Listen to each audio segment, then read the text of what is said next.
Hello and welcome to the news on NTAi International. I am Stella Inamiti. Our sign language interpreter is Ozemena Precious. Now on the headlines. President Bola Tinubu proclaims express employment for 774 national health fellows. Emergency summit in Brussels. Ukrainian President Zelensky holds talks with European leaders. University of Abuja scholars commend NTAi for commitment to national interest.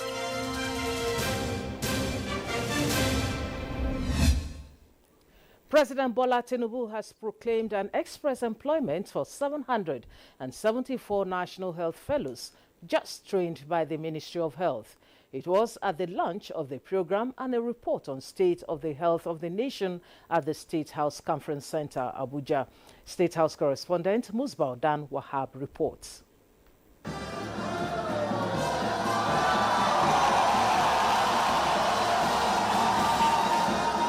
It was a moment meant for history. History for the nation and the 774 Nigerian youths, men and women, representing each of the local government areas in the country who made it here. Out of the 360,000 applicants who sought the opportunity, these ones are rated the best. And not a single one of them was here because of one thing or the other. They came on merit, as they themselves attested to that.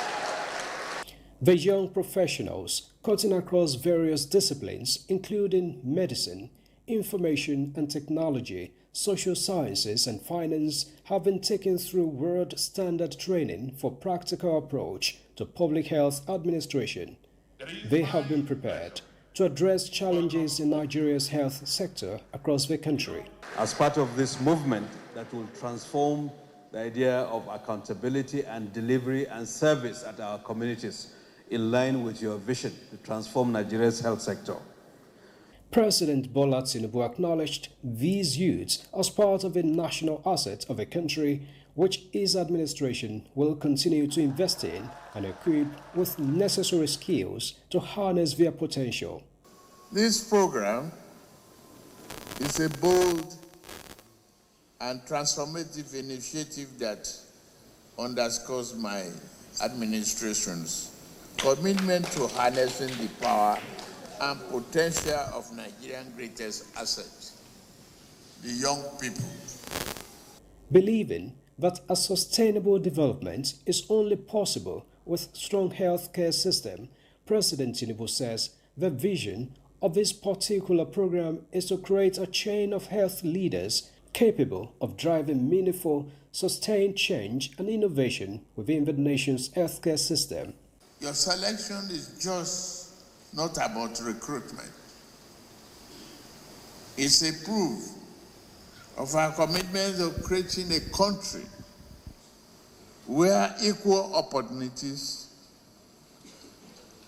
exist for every Nigerian, and we can build a dream with them.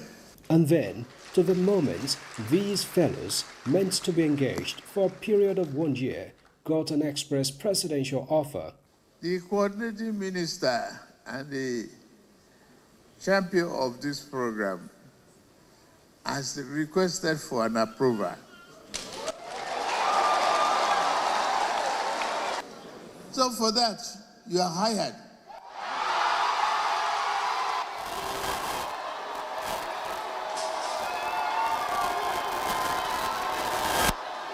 The president also launched a report on state of the health of the nation.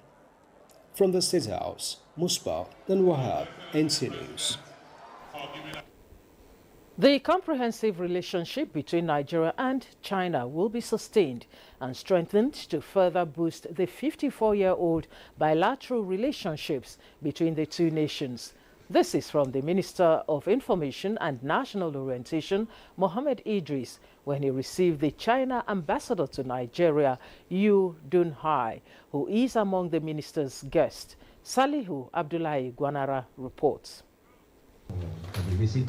This visit showcased renewed commitment between China and Nigeria in ensuring the speedy implementation of the Memorandum of Understanding signed in September 2024 when President Tinubu visited China. The minister assured that Nigeria will keep its path of the MOU signed, particularly one that seeks to develop the media landscape through the largest television network in Africa, the Nigerian Television Authority, and the Federal Radio Corporation of Nigeria in its efforts to rebrand the media ecosystem and sustain press freedom. And what that NTAi seeks to do, that relationship with China, is to share not just news items, but also technology and also information sharing that will benefit both countries. And we intend to do that.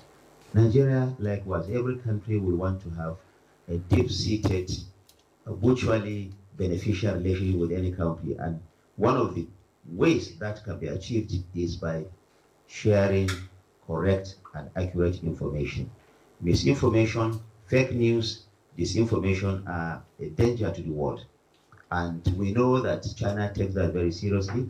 We also in Nigeria take that very seriously. After I arrived here half a year, I find that the Nigerian media here, I would say when it comes to China, the reports are very much accurate, balanced, objective, and I think present the Nigerian people with a full picture. Similarly, the minister received a letter for Nigeria to host the 2026 World Public Relations Forum.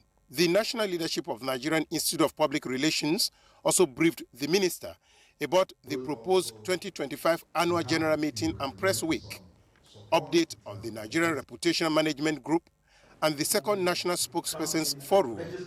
WPRF, for those who do not know, is actually one of the most prestigious gatherings of all the professionals in this industry. And for this to happen for the second time on the African continent here in Nigeria means a lot. At a time that this country is trying to market itself, at a time that reforms are happening, at a time that the president is ensuring that Nigeria returns to its rightful place in the Committee of Nations, the hosting of the WPRF here cannot be overemphasized. By the grace of what you have done and to the glory of God, we now have information and public relations officers as a cadre in civil service. Because what you've done, beyond any other thing, is that you have given your hitherto information officers the opportunity to now have a certificate that they can take home when they leave service. Because public relations is everywhere in the world. President Bola Tinubu is expected to be decorated as the grand patron of the Nigerian Institute of Public Relations during the planned global event next year. In Abuja, Salihu Abdullahi Gwanara, NTAi News. Federal Republic of Nigeria has reaffirmed its commitment to strengthening the existing bonds of cooperation with Ghana in areas of mutual interest, including trade, education, security, and regional integration. Nigeria's Minister of Foreign Affairs, Yusuf Tuga, in a message, congratulates the Minister of Foreign Affairs and Regional Integration of the Republic of Ghana, Samuel Okuzito Ablakwa, on the occasion of Ghana's 68th independence anniversary. The statement added that on the auspicious occasion, the government and people of Nigeria wish the government and people of Ghana continued peace, prosperity, and success in all their endeavors. Ukrainian President Volodymyr Zelensky held talks with European leaders, including European Commission Chief Ursula von der Leyen and European Council President Antonio Costa at an emergency summit in Brussels. The summit brings all 27 EU leaders together for the first time since last week's explosive meeting between Presidents Donald Trump and Volodymyr Zelensky. With U.S. military aid and intelligence sharing since suspended sharing that has helped Kyiv fight off Russia's invasion. Volodymyr Zelensky thanked EU leaders for standing by Ukraine's side as they block kicked off crisis talks on confronting U.S. President Donald Trump's pivot away from Kiev and its transatlantic partners. Signals with a new program to increase the European security. That's, I think, the great decisions. Europe plan. The ReArm Europe plan provides up to 800 billion euros for defense investment. It gives the member states fiscal space to invest in defense. It gives the member states possibility to invest in the Ukrainian defense industry or to procure military capabilities that go right away to Ukraine. So it is to the benefit of rearming Europe, rearming the European Union, but also arming Ukraine in its existential fight for its sovereignty and territorial integrity. Of course, with America's long-term commitment to Europe's security now in doubt, the bloc is under pressure to rise to the moment. Already this week, Germany is likely the next leader to pledge a historical U-turn in defense. This is a watershed moment for Europe, said von der Leyen, who has laid out a plan aimed at mobilizing 800 billion euros to rearm Europe faced with the threat from Russia.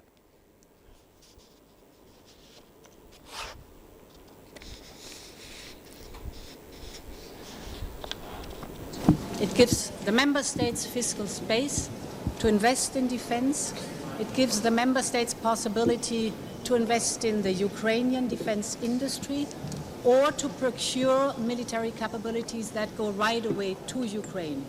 So it is to the benefit of rearming Europe, rearming the European Union, but also arming Ukraine in its existential fight for its sovereignty and territorial integrity.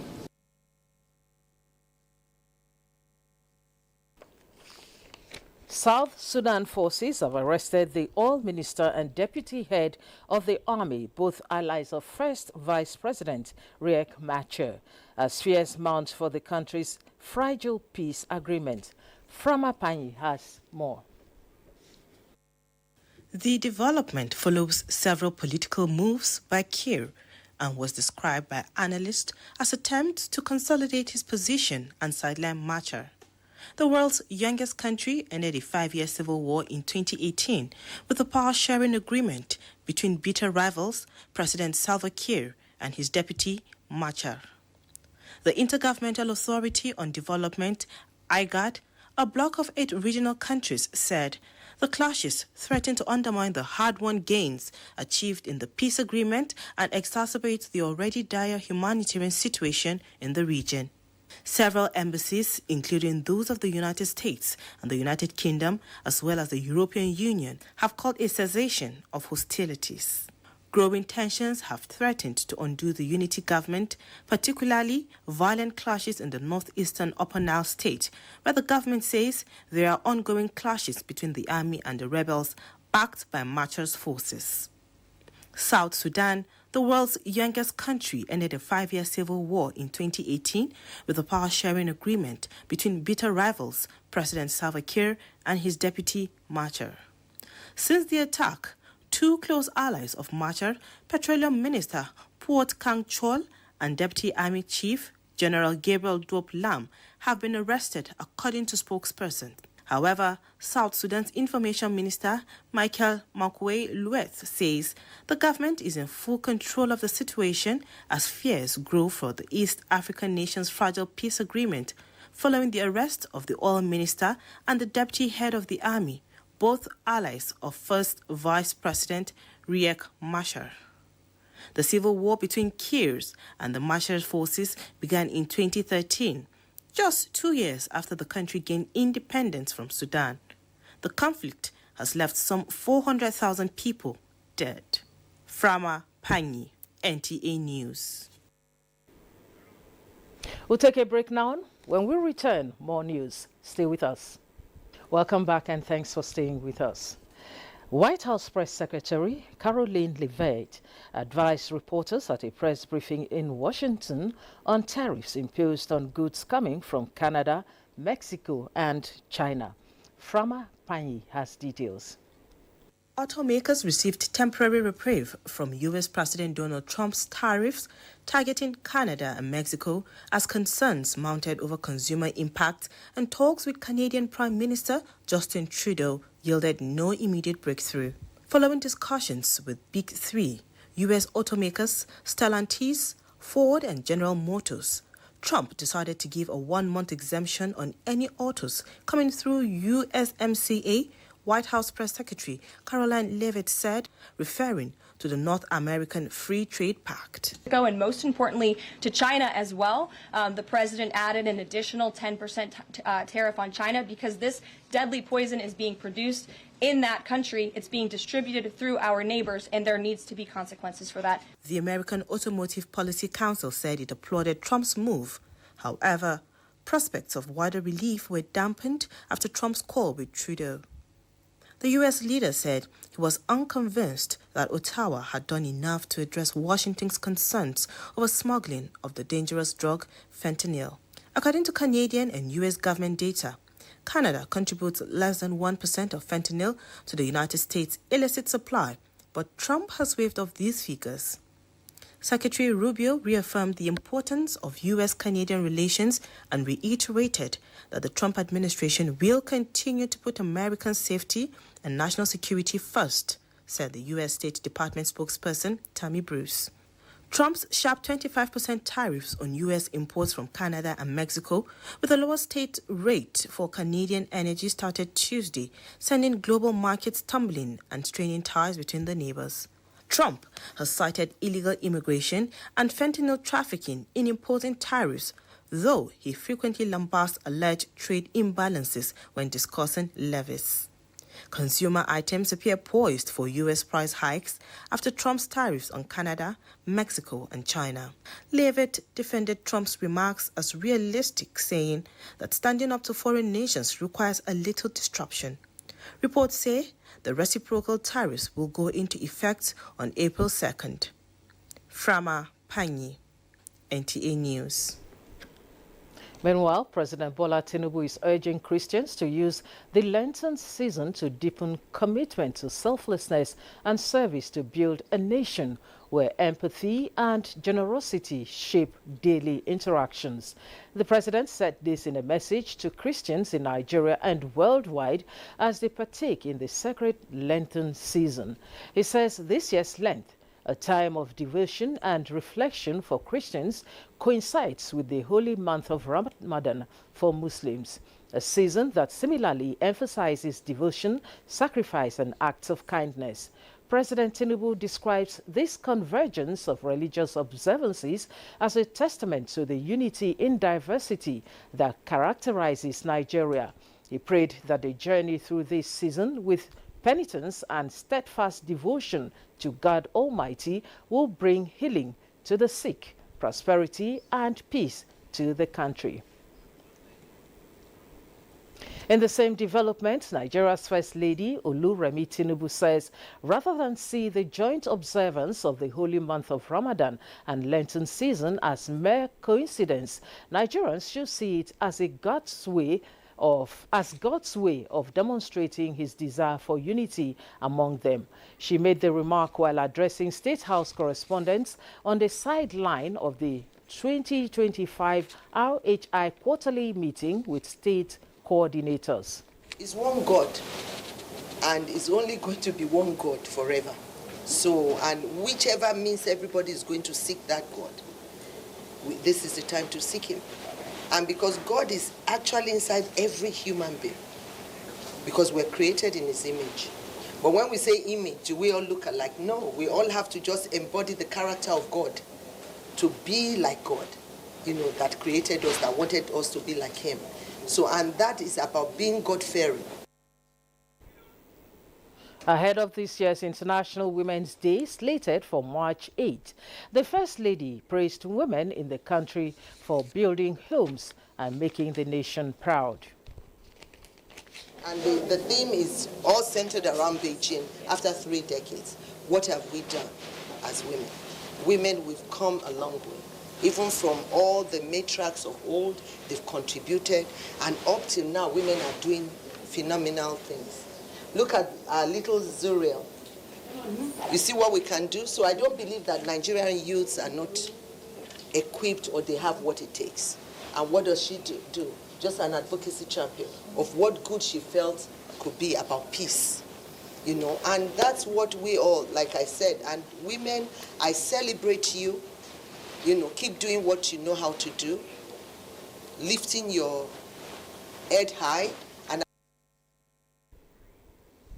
the Renewed Hope Initiative is set to launch Flow with Confidence, an intervention designed to distribute 370,000 cartons of disposable sanitary towels to schoolgirls across the country. The intervention, announced by Nigeria's First Lady Oluremi Tinubu at the first NTAi quarterly meeting with state coordinators in 2025, headlines other programs lined up by the initiative for implementation in the year. State House correspondent NTAi reports. It is the first quarterly meeting of NTAi state coordinators, and the conference room of the First Lady's office is abuzz with excitement and expectations as wives of state governors arrive to get their brief for the year. They all got a pat on the back from the First Lady, Oluremi Tinubu, who applauded their commitment towards the realization of NTAi goals last year.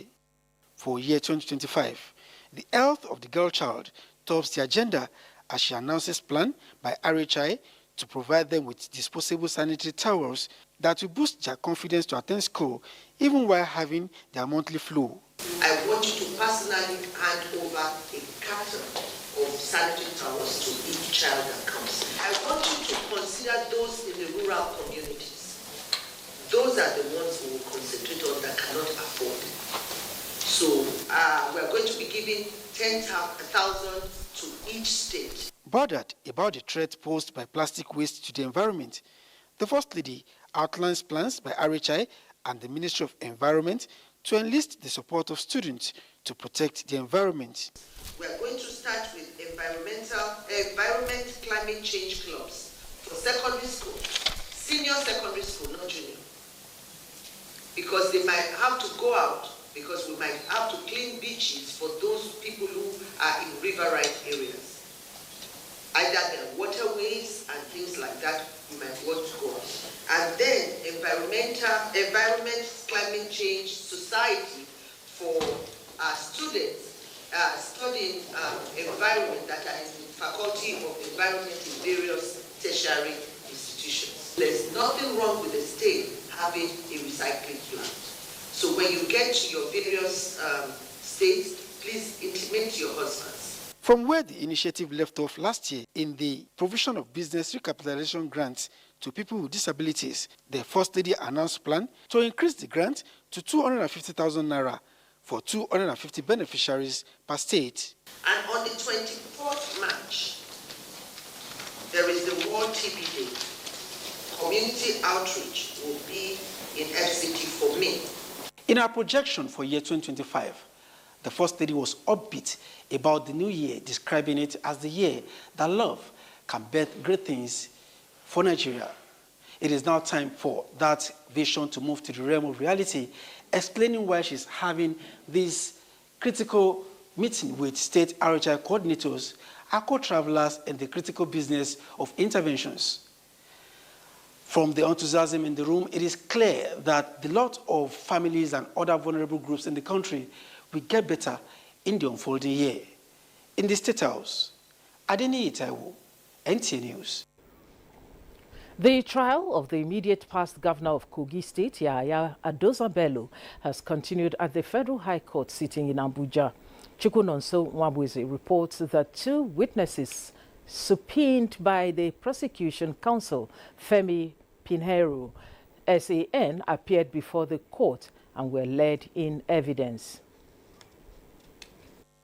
At the resumed trial of this matter before Justice Emeka Nwite of the Federal High Court, Abuja, the prosecution counsel, Femi Pinheiro, SN, called up two of the four witnesses he informed the court of presenting to support his case against the defendant and former governor of Kogi State, Yahaya Bello, over alleged fraud preferred against him by the Economic and Financial Crimes Commission, EFCC. The first prosecution witness for the day, a compliance officer with the United Bank for Africa, Bimbola Williams, being led in evidence by the EFCC counsel, told the court through a bank statement of the accounting issue standing in the name of Government House Administration, Lokoja, recorded 10 tranches of transactions of 10 million naira each on the 12th of December 2018 as the value date through a check withdrawal in favor of Abu Salam Hudu. She further stated that as captured in Exhibit 2P2, the checks, not being a clearing check, were either presented across the counter to be paid as cash or were deposited into the beneficiary's account. The lead defense counsel, Joseph Daudu, SAN,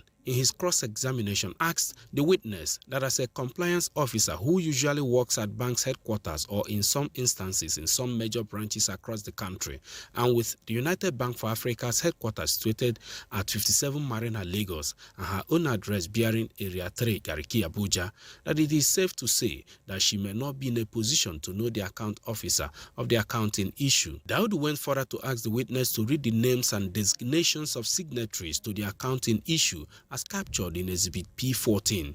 In her response, she named Christopher Enefola, Permanent Secretary, Government House, Onekutu Daniel, Chief Accountant, Government House, and Absalam Hudu as Accountant, Government House. He further inquired from the witness to examine Exhibit 2P1 to 2P61 to know if the name of the defendant, Yahya Bello, appeared on any of the bank withdrawals, of which she answered no.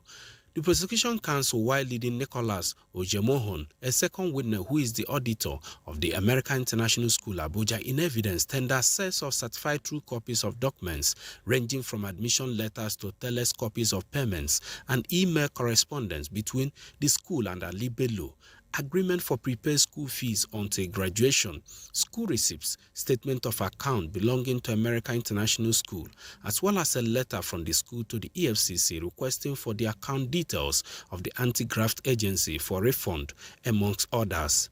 Upon further questioning by the prosecution counsel, the witness confirmed that over $845,000 was paid by Ali Bello to the school, being prepaid tuition and fees for 5 of the defendant's children for kindergarten, grades 4, 6, and 8, while the 5th, referred to as future students, and to be enrolled in 2022, were all captured as seen in Exhibit 11P1 to 11P5. Justice Emeka Nwite thereafter adjourned the matter to Friday, 7th March 2025 for the continuation of trial, of which the defense counsel will have time to cross-examine the second witness.